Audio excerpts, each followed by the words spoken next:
Okay, the guiding spirit. A spirit that watches over us. What is it? Maybe a child's dream, maybe an opportunity, or maybe a gift to all the believers. Space to proceed. Welcome to the guiding spirit. Would you like to keep these helpful messages enabled? Recommended for first-time players. Please make sure controllers are disconnected. Okay, interesting error message at the beginning. And of course, I want to have those messages. Ready? Let's see what adventures are available. Okay, so first thing is that we don't have the conventional names for the menu elements. So for example, Forge is the options. So, wait, what? Master volume was on 0, but we still had full volume. Okay, so the fader is working, but for the first time I launched the game, it had some hiccups. Also, full screen, 640 x 4080. What year are we in? Like 92? Okay, I'm pretty sure this one was my native settings, because otherwise it would look like a square. Great, so Tavern, Venture Force, and Leave. So new adventure, because I don't know anything about the game at the moment, so here we go. The left page lists available adventures. The right page shows detail for the selected one. So we got the adventures. The guiding spirit. An old legend speaks of an ancient spirit that haunts the hills of Carvade, I don't know how to pronounce it, ever watchful for a band of unsuspecting heroes, waiting for a chance to twist their fate to suit its own desires. Party. No party added yet. Enter tavern or random party. Okay, so we have these messages up here, and none of them, so okay, makes sense, whatever. If you don't want us to proceed without reading these and clicking on these, I think you should really put them at least in the middle or really close to the specific part of the screen you are talking about. Playthrough difficulty depends on your party's risk level and story difficulty. Okay. You need a party before you can set out on an adventure. Right now, no characters are assigned. Let's fix that. Head to the tavern quickly. Okay, I really like the writing so far. It's kind of funny. Welcome to the tavern, a crossroads of champions and scoundrels. Recruit your allies and breathe life into this quiet hall. Click on Roll Character. Rolling a character instantly generates one with random ancestry, class, and traits. A fast way to populate the tavern without tweaking every detail. This is a neat feature. We like random rerolled characters in all RPGs for sure. TTRPGs mainly, like a funnel or something like that.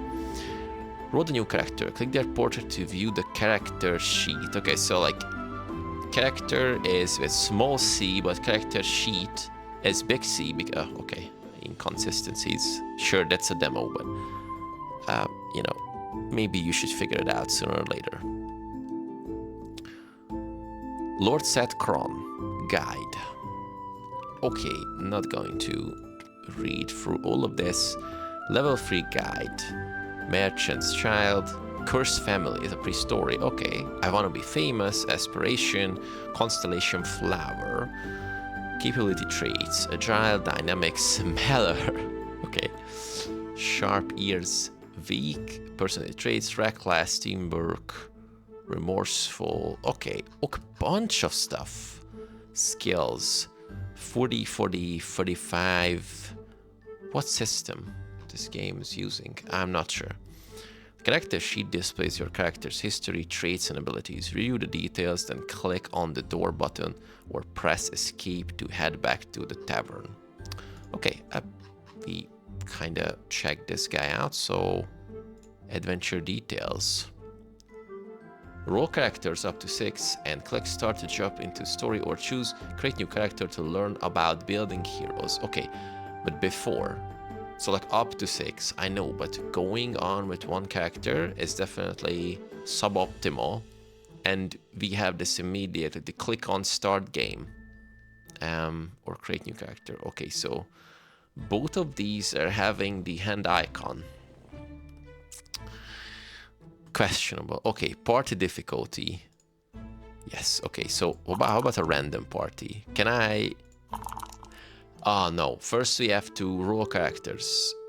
And I clicked on something and the hands just disappeared. Okay, I know this is not something that people should not understand, but I think that's not a good idea to disappear the helping something before you can definitely go on some journey. Okay, we roll a 5th character. You know, let's go with the classic 6 type of stuff. Party difficulty is still at like middle, so it should be okay. Story difficulty, the word is dangerous, the word is fair, the word is cruel. Okay, what about these? Story difficulty, easy mode, all skill checks have a modifier of 20. No modifiers. Let's go with the normal difficulty. Still don't know anything about the system. What about the, you know, the modifiers? Okay.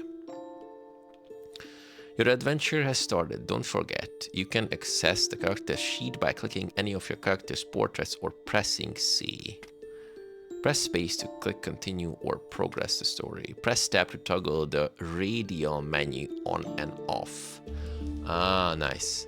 The radial menu lets you switch menus or save and quit to the main menu. Story button resumes your adventure. That's a good one. Okay, chapter 1, in captivity. A low hum pulses through the air, deep and rhythmic. The square cell is cut from ancient Nemerian rock, and the last N is not bold, okay? Its once sturdy walls, damp and worn with age, but it is the floor that draws the eye. From the center, a blushing glow emanates. There, etched into the stones, is a circle of intricate carving sigils spiraling outward like a ritual half complete. 6 figures lie around it, unconscious, arranged as if by design. Each one pressed tight to the walls. One by one, they wake. But who would they be? Okay. Sets open his eyes first. The slender, intense, midnight-skinned figure has red eyes and curly mahogany hair. As soon as he realizes where he is, he decides to get out of this place as fast as possible. I have a slim chance of getting famous if I'm rotten in some dark, unknown cell, he reflects. The writing is super fun so far. The second figure in the room, Alfira, is a rosy-cheeked, animatic woman. Okay, so the bold ones are important information, and if we hover over, we can see some tooltips about it. Animatics are otherworldly beings shaped by the god of fate, Tahar al-Gwyn, I guess. Their bodies twisted by heavy mutation. That's a nice one. I would really recommend to use the... Oh boy, I don't know the English word for that. When you make, you know, letters stretch out to the whole paragraph. I'm going to put it on the screen. Sorry about that. Pressing teeth together in pain, she casts a quick glance around, the eyes sharp with confusion, as she struggles to piece together the fragments of what has just befallen her. With a swift glance into her water-worn backpack, she breathes a quiet sigh of relief. Fingers brush over familiar shapes, all untouched. All but her mace. The weapon is gone. Damn it. Next to Alfira, Guru is sitting up. He cannot conceal his heritage. He is a pale-skinned creature with scarlet hands, auburn eyes, and ponytail red hair. And a ponytail... okay, so ponytail, red hair, okay. He seems ageless, his face wholly unlined. He rises to his feet. Who are these people? I don't remember seeing any of them before. He wonders, knowing that he has an excellent memory for faces. Okay, kinda envy you, my friend. Vika flicks open her eyes as fourth. A dark-skinned advisor, probably tough enough to carry an entire figure or two on her back. For a moment, she thinks she is on one of the cell rooms beneath the cold palace, I guess. But no, the chamber is too wide, too tall. This is no palace cell. So-called a city of the Nemerians, known for its culture and significance. Okay, so I'm kind of well versed in a bunch of like TTRPG worlds, but I'm not sure if this is a already established world or this is unique to the game. But so far it's pretty interesting. The fifth prisoner, the Ophe. So like we have some. Oh, okay. No, I clicked. Oh, no. Okay. So sometimes we have these informations with capital starting letters, sometimes with small. So I don't understand the consistency. Maybe you did not have time to do this, but it's kind of, how to put it, like off-putting in a reading-heavy game. Fifth prisoner, the Ophe. Everon doesn't seem to be too scared of the messy situation. For a moment, he thinks he is on one of the cell rooms. Wait, what? That was the same. Okay, that was the same. I don't know if this is a mistake or he thinks the same or this was just randomly rolled out, but having two of the same, like exact same description. Yeah, I think that's a bug. The last figure in the chamber is a nimble, ebony-skinned woman who has red, sharp eyes and long, raven black hair. She narrows her eyes, sweeping the shadows with a sharp gaze. With a quick sweep of her eyes over her worn pack, she exhales softly. Her fingers trace familiar forms, everything untouched, except her dagger. That was gone. Journey updated, captivity. Okay, so this one is technically saying the same thing, but worded differently. So this is a good idea. Having the exact same paragraph for two characters is not a good idea. So, does anyone know anything about this place? Seth folds his arms after brushing a loose strand of hair from his face. Or how he ended up here in the first place? I have my belongings on me, but my weapon, it's gone. And I reckon yours have been seized as well. He pauses for a second, then continues. I was guiding some folks through the Varian forest, forest with two R's, as I guess that's not how you wanna write it. Then I only remember a light, and then everything went black, and now I'm here with you. The man spreads his hands. The Blavikian says, right. Whatever dragged you here, dragged me too. Guru murmurs, a note of recognition in his voice. I was on a mission at the time, and then, my mind feels unclear. I cannot recall what happened after that, nothing at all really. It's all if I was just vibed away. Okay. Something's on the floor. Alfira nods at the carving beneath them. Their eyes drift to the center of the chamber, where the strange bluish glow pulses from beneath the floor. The image carved into the stone resembles a vast pane of glass, shattered into jagged fragments, some of which seems to form symbols. Nice. It symbolizes the old world, shattered to pieces, the origin story of the glass worlds, and also the last S is not bold, glass worlds. When the old world shattered, it formed four glass worlds, the world of souls, the world of nature, the world of mystic, and the other world. Are you sure other world is one word with like two starting capital letters? Because I don't think so, like other and space word. Some speak of a hidden fifth shard, the spirit word. Yeah, that's just a typo. Everyone says, voice low and thoughtful, eyes fixed on the intricate carving. He clears his throat, then continues. The gods were too busy arguing to notice Devris, the lord of dirt.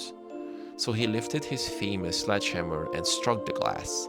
It shattered into pieces, and from those fragments our mortal world was born. So Debris is the god of dirt and clumsiness. Okay, nice. Only a few know the vital role he played in shaping the mortal world. So question again.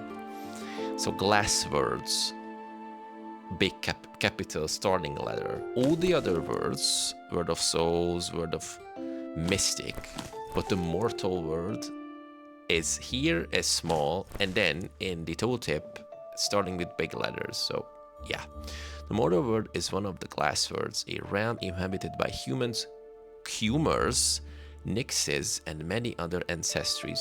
Yet many believes it is not the true world at all, but merely a reflection of it. Okay, that's a really interesting hypothesis. I love it. The Ophae pauses for a moment. Ophaes are creatures of stone or wood-like skin, born from the rare convergence of nature and magic during eclipse. They dwell primarily in forests or in small mountain settlements. So far, this kinda reminds me of First Down. But why it's here, that I cannot say. Maybe we've been caught in the snare of a seeker? Seekers are a group consist of people who seek to know the origins of this world, no matter the cost, okay? I don't know, math scholars or whatever. Alfira strokes her chin, eyes narrowed. There is an eye there, and a flower.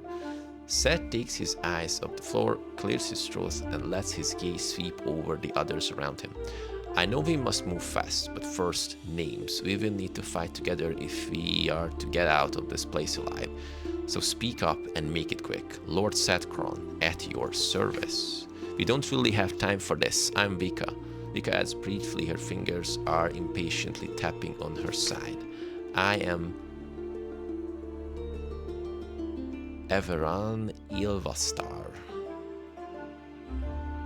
Everan comes forward. I'm Alfira, and that's all you will get from me right now. The animatic with the black eyes says, okay, we know animatic so far. Maggie just spreads her hands with a faint smile. My name is Goru. I'm what they call an arcane intellect.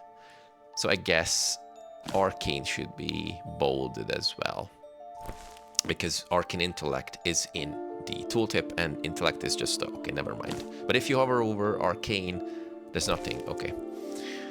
Arcane intellect is a supernatural power capable of manipulating people, environments, elements, time, and even dimensions, essentially anything within the caster scale. Highly controversial, it is forbidden in some societies, but revered in others. That's a nice one. Okay. If motivation drops to 0 or below, the characters become depressed. Track changes in the record section of your character sheet. Okay, so with R, we have, wait, what? So with C, we got the character sheet, and with, okay, with R, we're going to, so E. Okay, E is equipment, C is the character, R is the records, and S is not the summary. Okay. As their introductions conclude, the unlikely party turns their attention to the cramped cell enclosing them. The cell is 8 feet by 6. The walls loom close, made from thick gray stone. The room doesn't have any windows. The only light source is the glowing floor. The only noticeable way out is a plain wooden door, its surface worn and unadorned, almost blending into the stone walls around it. It stands quiet and unassuming. Everyone who stands closest to the door steps to it and tries the handle without success. I don't know why I even tried it, he says in a depressed voice. Journal updated log door. Evan's motivation changed from 50 to 45 due to ending up in a bad situation again, -5. Okay, so every single time someone fails a roll or check or attempt, the motivation goes down? Okay, that's pretty brutal. You assume they just left it open for us? We need to stay calm and be able to get out of this. Vika tilts her head to the left slightly. Everyone claims, I will open this door with my lockpick. Nice. Okay, we are using d20s. So, roll a skill check to determine success. The section below explains the reasons for your roll. Okay, so like, again, just tool tips or like important messages with a click. It's just too high up here. No one is looking up here, mostly. Should be in the middle or really close to the thing you are talking about. Target number in the black circle, it's 70, okay? Indicates a difficulty. The higher the number, the lower the character's chance of success. Roll 2 10. Guys, this is the outline of a d20. You said roll 2 10-sided dice. Why?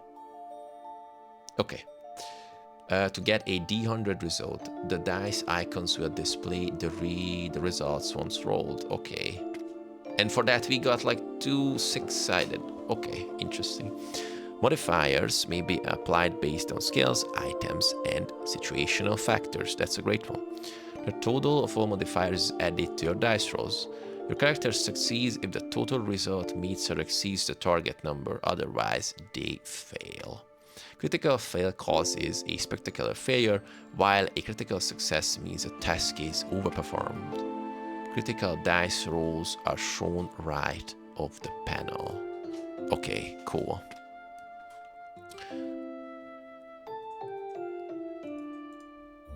Lockpicking, low motivation, swindler, and is persistent.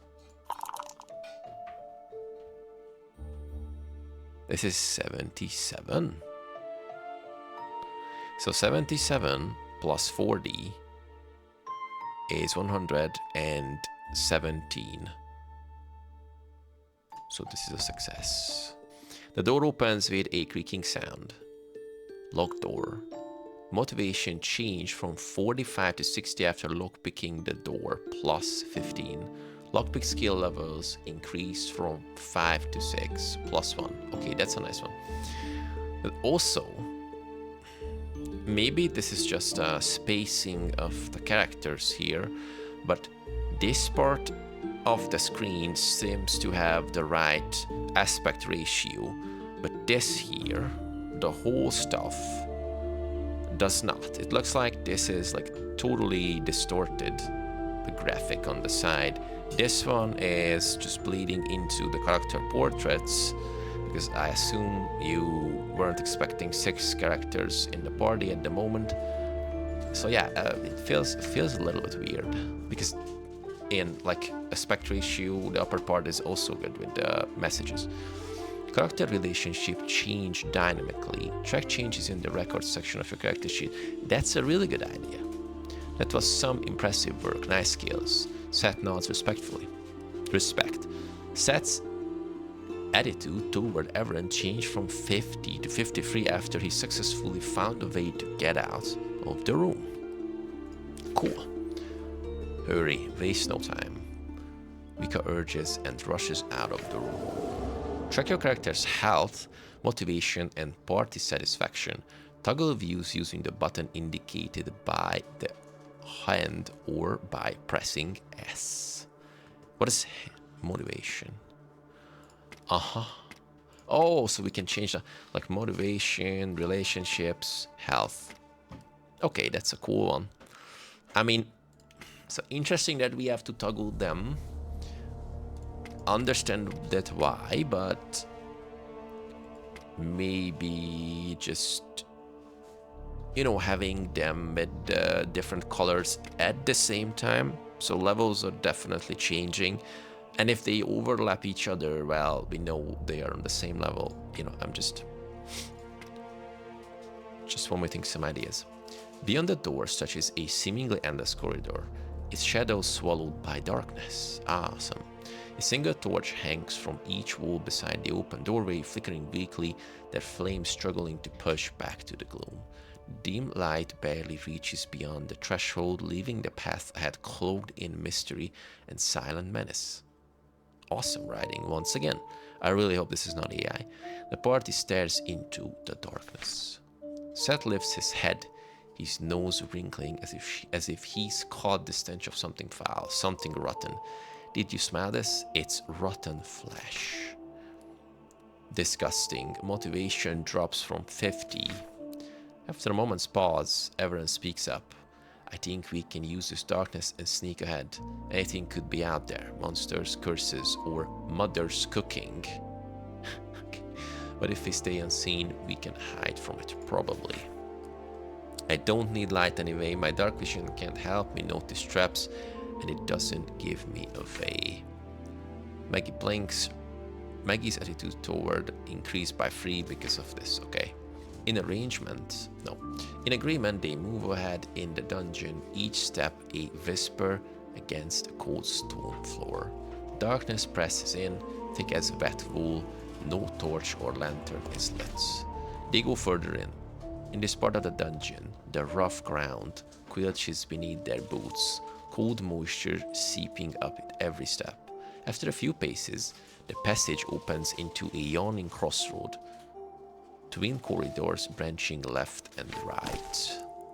Here's a noise first. Crawlers again. So this is like a universal bug because the S usually at the end of the words are just not bolded. The Ophay touches his right ear. Sound comes from the right path. Okay, so motivation changed to 60 to 65 after hearing a noise. Listening skill increased.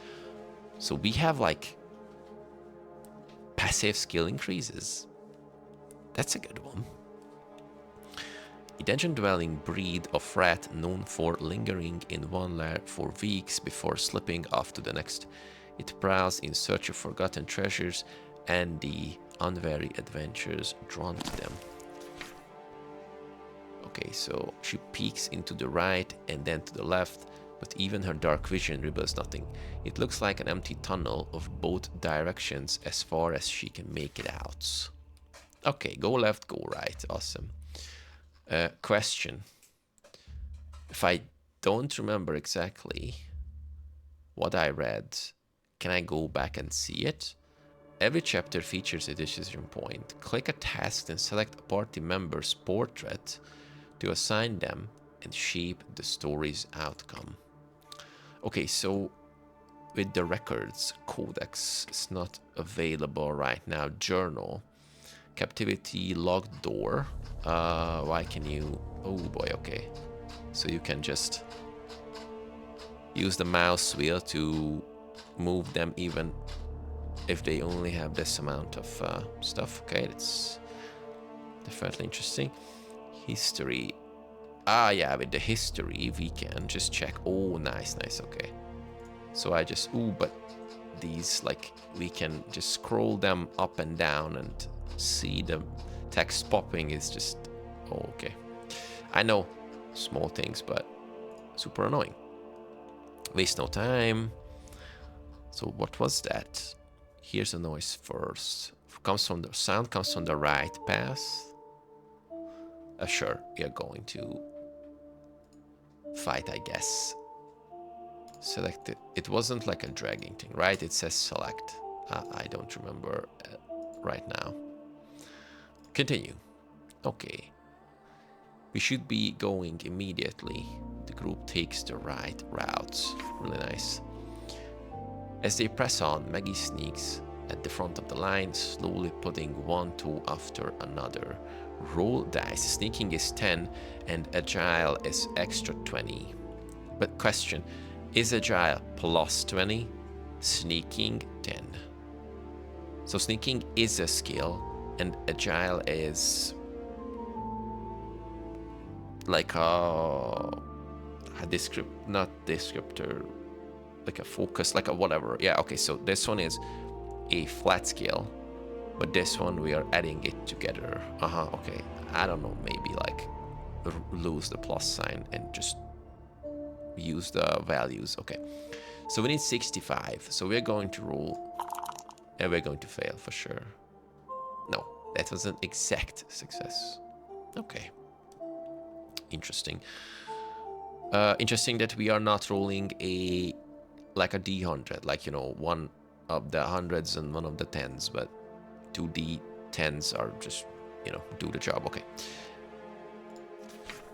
She moves so quietly. Motivation changed, sure, and the skill increased. Good. Comes next. Make his way along, sweating heavily, stepping softly. So this guy is plus 35.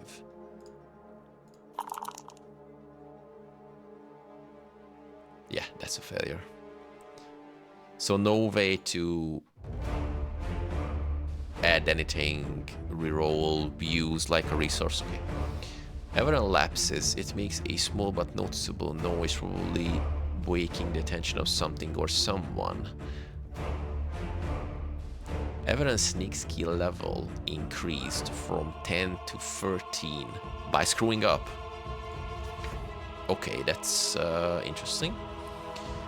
They hear the noise all of a sudden, screeching, squeaking, getting louder by the second. Many tiny glowing eyes appear in the dark. Rats. Okay, rat situation. Let's see. Party gathers, boots stomping the ground and voices rising, all to send a clear message. They are not lunch, but a threat. Roll dice. Party attempts to scare the rats away.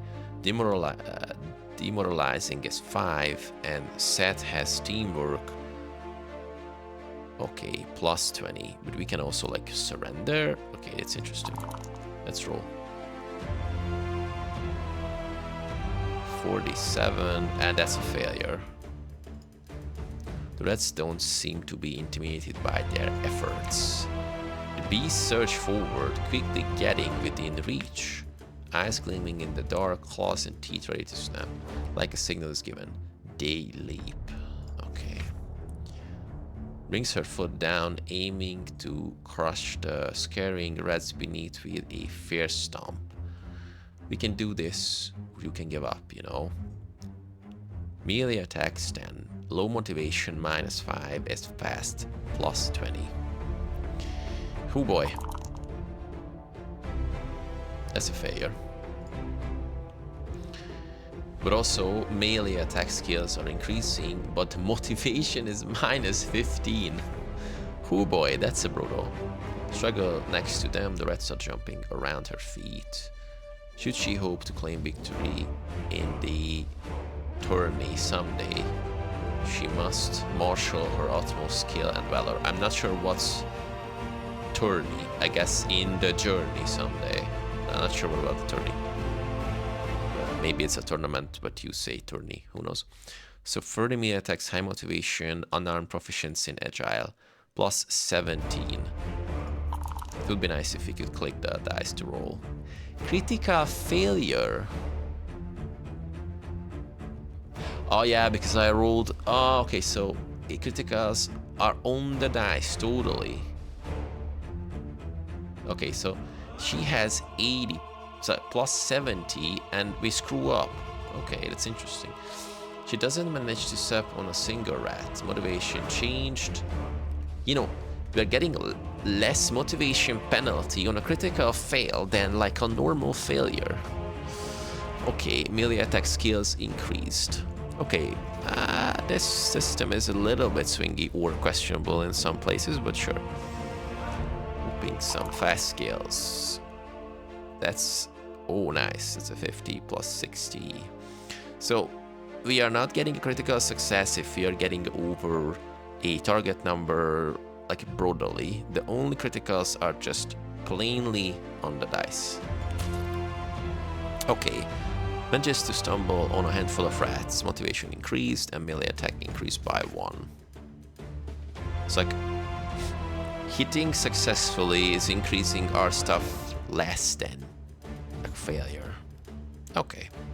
Set charges ahead towards the little quickly moving creatures. Altogether now we attack as 1.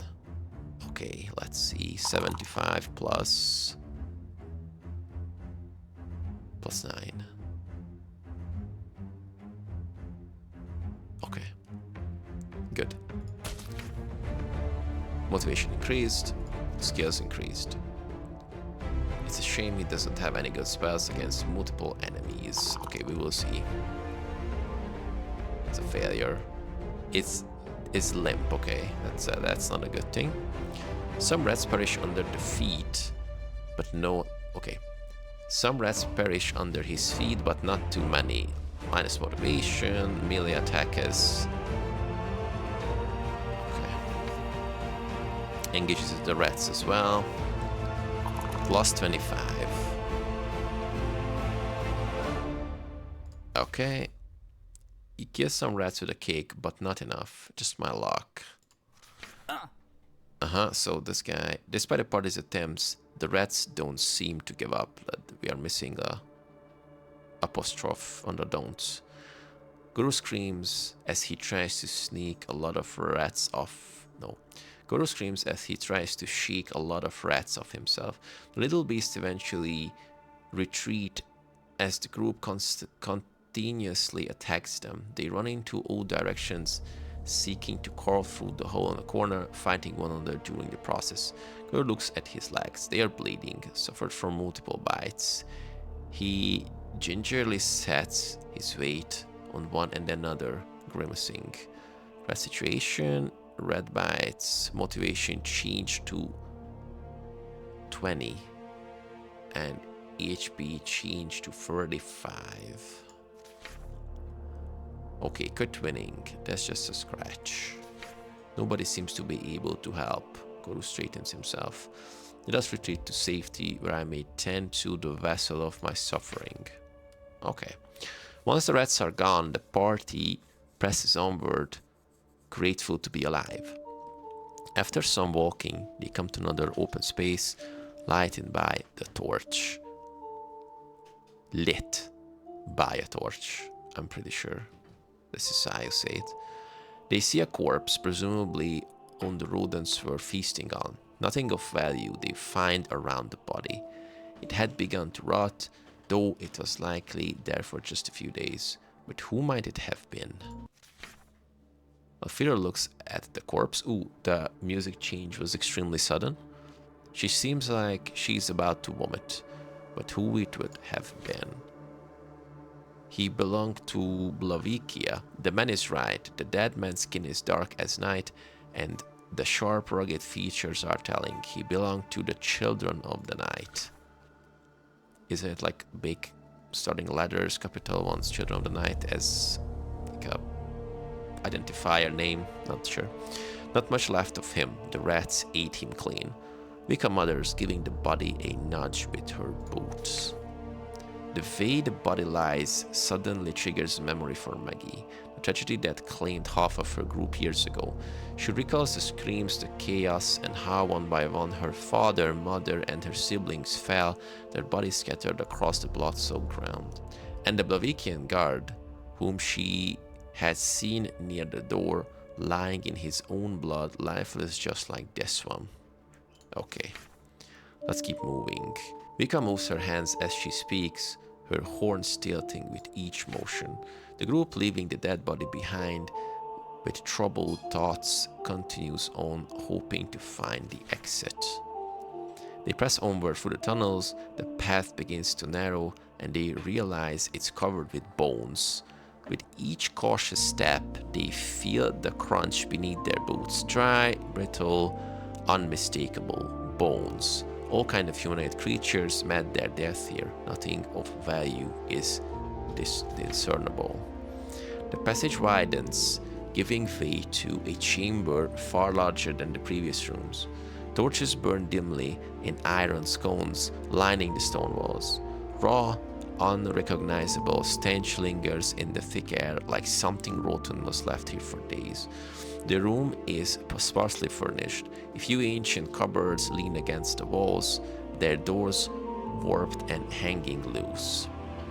In the northeast corner, a wooden rack stands defiantly upright, its frame darkened with age but sturdily still. Upon it hangs a grim array of weapons.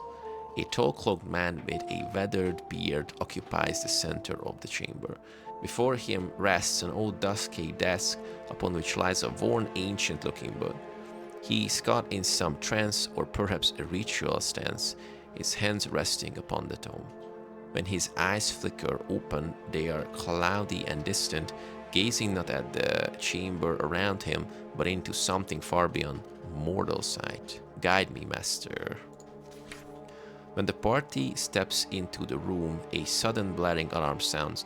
The man halts his muttering mid-chant, his voice caught in his throat. Slowly he lifts his head, his eyes going wide as he scans the group of misfits. Impossible. You all. Silence. I don't want to hear another word of your nonsense. Guru cut the man off. Okay. Seth barks at the man. Many paths cross in shadow. Tell me, captor, what fate binds us here, and where lie the tools of our will? This is cozy and all, but care to tell me why we are here, and what you did with our weapons before tea? The short man lifts his bony fingers absent-mindedly, brushing the fresh scratches across his face, marks that look as though a crawler had leapt at him. Okay.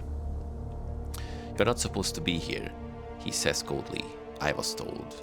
His hand stops for a second and his face turns to red. The potion, he shrieks loudly. You were told what? And what potion? The potion I drank. The sound of the alarm goes off and something strange starts to happen, leaving them in a shock. The man's body suddenly starts to fade.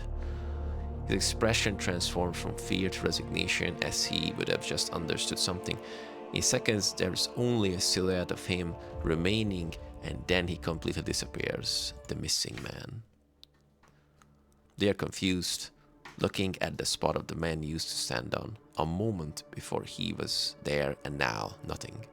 There is only a note left on the desk in front of the place he vanished at. Maggie seems as transfixed as the rest of the party, though she keeps it well hidden. Instantly, magical flames flare in her palms, dancing and flickering as she pretends her hands apart, showing without words that something has disappeared. Let us uncover what secrets he left behind on the desk. Seth walks to the desk and picks up a piece of paper resting on the open book.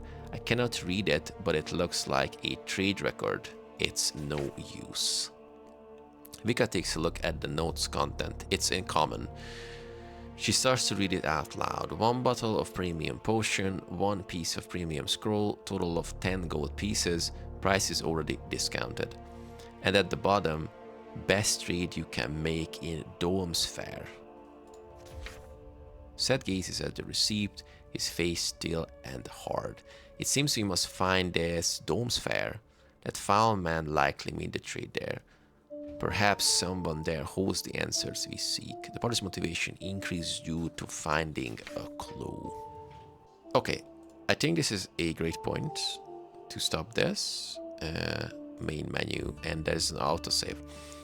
Okay, so we can click Venture Forth. I guess this will continue. Oh.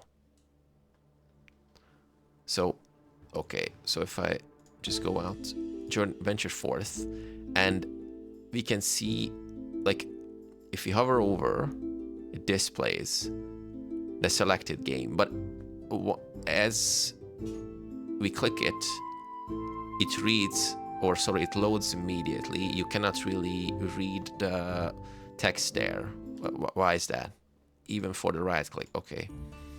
Tavern is where we get, and trophy room is you can complete in-game achievements available and unlock new gameplay features not available in the demo. Lock abandoned. Okay, that's a nice one. Okay, so quickly summarizing. I really like the game so far. The writing is pretty cool. I really hope that's not AI. There are some inconsistencies with the text. But you know, so like at the beginning, not telling anything about the system, how it works, having just like flat rolls with no chances to like help a little bit. Of course, I understand that on like failures and successes, skills are going to increase, but getting more points for a success than a failure is a bold idea. I'm not hating it, but I just don't understand it at the moment. And, you know, just having like 2 D20s, 2 d20 silhouettes and you're rolling 2d10s is just a little bit misleading also, or unnecessary. Also, you're rolling 2d10s, it's manageable. Why don't we have like a d100, like the one for hundreds and one for tens? So far so good. I mean, yeah, hopefully it was helpful to just, you know, clear some of the stuff. And yeah, put please all the tooltips into the middle of the screen or either close to what you're talking about, because tooltips at the top of the screen is just extremely inconvenient. And as I mentioned, I think some of the like text and the ornaments around it just not in the right ratio for the aspect of the, you know, like the resolution, and it looked a little bit distorted. Thanks for the opportunity.